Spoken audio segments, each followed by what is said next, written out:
일단 창업자의 경력과 전문성을 살린 아이템.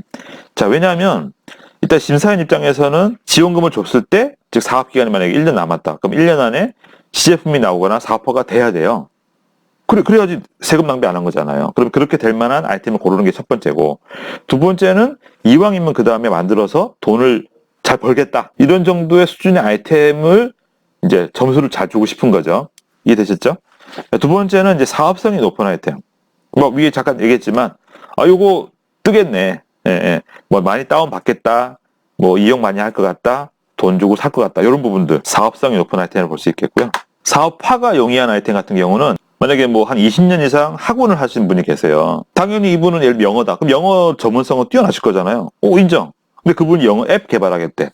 앱은 한 번도 개발 안 해봤어. 그럼 어떻게 돼요? 의구심이 들지 않겠어요? 대표님, 원장님, 영어는 잘하신 거 알겠는데 영어 앱 안 만들어 보셨잖아요. 이렇게 될 수 있어요. 그러면은 영어 앱을 그래도 하고 싶다고 하게 되면은 어떤 뭐 파트너라든지 뭐 견적을 받아봤다든지 그런 면에서 그 앱 개발 전문 부분이 포함돼야 되겠죠. 그러면 그게 포함되어 있으면 영어 전문성이 있죠. 앱 개발한 전문가 있죠. 그럼 어때요? 요 팀은 해당되는 기간 안에 앱이 개발되겠구나 라고 생각하고 사업화가 되겠구나 해서 점수를 최소 뭐 B 이상을 주겠죠. 근데 만약에 예를 들어서 만약에 뭐 블록체인 뜨는 시절이었다. 그럼 갑자기 블록체인을 얘기해. AI를 말을 해. 참고로 조심할 게 있어요. 블록체인이나 AI처럼 트렌디한 걸 말할 때는 특히 그 부분들은 다 기술 기반이거든요. 만약에 준비 안 됐는데 그 얘기 하잖아요. 그럼 심사위원이 딱 몇 가지 물어보면 바로 딱 표가 나요. 준비돼 있나 안 돼 있나. 저 사람은 그냥 유행만 따라갔구나. 바로 표가 나는 것들이 바로 그런 것들입니다. AI도 예를 들면 어떤 데이터라든지 뭐 개발 전문가라든지 그런 부분이 준비가 안 되면 바로 그거는 이제 뭐 의미가 없다고 봐지는 거죠. 사업화가 용이한 아이템 이런 부분들이 좋지 않나 생각합니다. 다음은 예산을 어떻게 잡아야 할까요? 부분입니다. 여러분이 일단 지원하신 시장 잘 돼야 되잖아요. 잘 되기 위하다는 면에서 이제 이런 여러 가지 측면을 제가 살펴보자고 말한 거예요. 자, 원래는 기본은 뭐냐면 처음이시라면 뭐 대부분 처음 아니겠어요? 그러면은 사실 별 생각이 없을 거예요, 그죠? 그냥 뭐 알아봤는데 얼마 들 것 같아 막 쓰시겠죠. 근데 이제 거기에서 이제 중요한 게 뭐냐면 이 두 가지 또 측면이 있어요. 사실은 이제 선정되는 확률을 높여주는 쪽으로 볼 수도 있습니다. 바꿔 말하면 무슨 말이냐면 어떻게 하면 선정이 안 되냐면은 인건비를 너무 많이 잡은 거야. 인건비를. 아니 당연히 뭐 인건비 잡는 건 이해하지만 이 앱을 개발해야 되고 그런 쪽으로 돈을 써야 되는 게 사실은 더 맞잖아요. 근데 예를 들면 그 실제 뭐 내부 직원들이 인건비를 많이 잡아놨다든지 또는 딱 봐도 심사위원 볼 때 요거는 한 1,000만 원 될 것 같은데 2,000만 원 잡아놓은 거예요. 그러면 바로 이제 공격을 당하겠죠. 그런 부분들을 좀 이제 공격을 당하지 말자. 그런 어떤 꼬투리를 잡히지 말자. 그런 의견이 되겠습니다.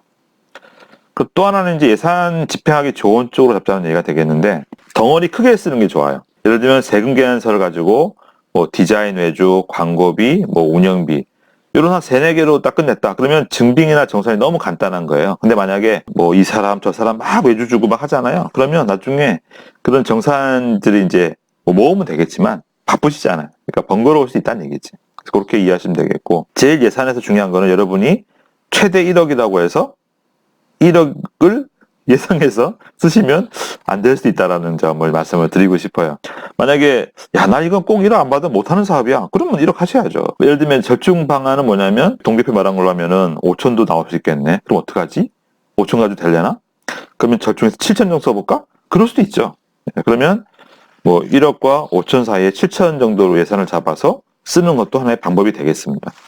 심사위원들이 볼 때 지적할 만한 요인들이 없나? 일단 객관적으로 볼 때 과다하게 잡은 게 없는지, 그다음에 비교 견적은 받았는지.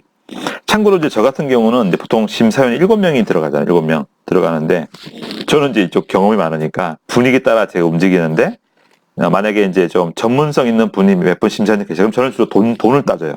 그러면 제가 주로 하는 질문은 그 견적에서 그런 내용 궁금하다. 좀 자세히 말해봐라.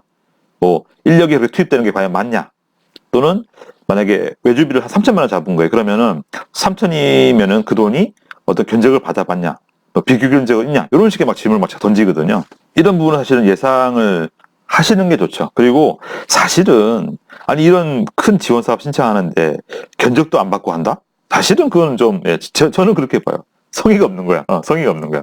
아니 3천만 원 내가 정부 지원 받는 입장인데 하다못해 크몽이나 위시켓 하나 요구사항 올려도 오거든요. 그거 몇 개 못 올리세요? 그런 게 있는 게 없는 것보다는 성의도 있어 보이고 실제 그렇게 해야 된다는 거지. 제가 위시켓이나 크몽에서 세 군데 견적 받아봤는데 3천, 뭐 2,500, 2천 나왔습니다. 그래서 2,500 정도로 평균가를 잡았습니다. 하고 되면 어떨 것 같아요? 아, 많이 알아보셨구나. 무슨 딱 신뢰가 확 가겠죠. 인건비를 너무 많이 잡지 않았나? 예, 요거 잘 보실 필요 있고요. 그 디테일한 부분들, 뭐 인건비, 광고비, 외주 영역비에 대한 각각 세목 부분은 나중에 지원사 공고 다 나와 있어요. 그래서 그거를 잘 읽어보시고 하면 됩니다. 예, 요거는 너무 지금 고민하지 마시고요. 그때 가서 맞춰서 하시면 돼요. 자, 그리고 이제 또 하나는 그 자비 부담금에 대한 부분이 있습니다. 만약에 1억인데 10%다. 그럼 이제 만약에 예산을 이제 대표님이 총 1억을 잡은 거예요. 근데 1억 안에서 현재 대표님이 가진 이제 자비가 1,000만 원이야. 그럼 9천만 원이 필요한 거잖아요. 그러면 사업은 어떻게 되냐면 총 필요한 돈은 1억입니다. 내 자비가 1,000만 원이고 9천만 원 돈 대주세요. 어차피 뭐 창업자분들이 돈 많이 없는 거 아니까 현금과 현물로 구분해서 또 얘기를 해요. 그래서 만약에 이것도 예시인데 만약에 1,000만 원을 내야 되는데 20%만 현금으로 내라는 조건이 붙었다. 그러면 1,000만 원 중에 200만 원만 현금으로 납부하시고 나머지 800만 원은 제 인건비나 직원 인건비 줄 거잖아요. 현물로 계상하는 방법이 있습니다. 여러분이 그 금액을 써내잖아요. 기관에서 평가를 해요. 만약에 여러분이 7천만 원 썼잖아요. 여러분이 선정됐다고 7천 다 주는 게 아니라 또 적정 예산에 대해서 기관에서 평가를 합니다. 그 전문가분들이. 뭐 거기에 대해서 여러분들이 이견을 달 수도 있겠지만 어쨌거나 거기 전문가가 되기 때문에 그대로 가게 돼 있어요. 그러면 만약에 뭐 7천 썼는데 5천이 됐어. 한 번 정해지잖아요? 그러면 안 바뀌어요. 그대로 가야 돼. 그런 부분이 있고 그 직원을 채용을 했어요. 그러면 뭐 예를 들면 작년 같은 경우는 2명을 4대 보험을 넣어야 가점 2점을 받았어요. 그러면 만약 그 한 명을 4대 보험 한다고 넣었는데 안 했다. 환수가 되는 수도 있어요.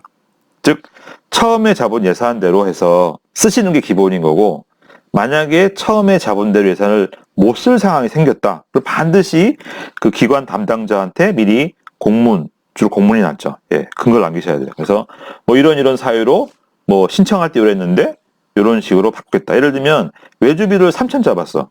근데 하다 보니까 2,500 예산이 줄 수 있잖아요. 내가 7천 했는데 5천 받았어. 어떻게 할 거야? 그러면 3천 잡았는데 내가 1,500만 원만 외주비로 하기로 했다라고 말해요. 그러면은 내가 3천 받았던 견적서나 이런 것들을 1,500 줄여서 내는 게 필요할 수도 있고 또 예를 들어서 생각보다 개발 요소가 줄었어. 그러면 2천만 원 된 거를 뭐 1,500으로 줄이고 마케팅비로 500을 쓰겠다라고 하든지 대신 이 부분이 다 통과되는 건 아니에요. 다 통과되는 건 아니고 그 기관 또는 이제 해당 그 기관의 어떤 멘토의 동의를 얻어서 이제 그렇게 진행되기도 합니다. 여기서 이제 잠깐 뭐 딴 얘기인데요. 이제 제가 IR이나 돈 얘기할 때 자주 하는 얘기인데 결론은 그 말이에요. 만약에 5천을 지원금 받았어요. 한 번 안 써봤죠. 그러면 주변에 동종 그 앱을 개발해 본 사람 또는 5천만 원을 잘 써본 그런 사람들을 만나서 밥을 사서라도 좋은 의견을 듣고 예산 계획을 잡아라. 한마디로 그 얘기입니다. 오늘은 여기까지 해서 하고요. 2부에서 다시 나머지 얘기를 하도록 하겠습니다. 예산이 많이 들었죠. 24조 원이고 더 중요한 거는 앞으로 매년 2조 원씩 그 정부 지원, 이런 R&D 지원금이 늘어나기로 했어요. 특히 또 올해는 또 상반기에 집중적으로 돈을 풀 것 같아요. 왜냐하면 총선도 있고 해서. 자금이 필요하신 분들은 꼭 이번 1사분기 내에 1월 달에 준비하셔야지 하셔가지고 아마 2월 달부터 막 나올 거야. 설 연휴 지나면은. 그래서 그때 꼭 신청하셔가지고 잘 이용하셨으면 좋겠습니다.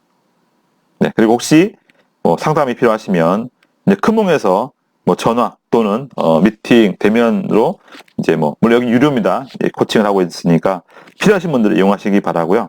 참고로 이제 유튜브라든지 여기 댓글에 콘텐츠 밑에 댓글 남기시면 제가 또 무료로 간단한 상담을 해드리니까 그렇게 이용하셔도 좋겠습니다. 네, 오늘도 시청해 주셔서 감사합니다.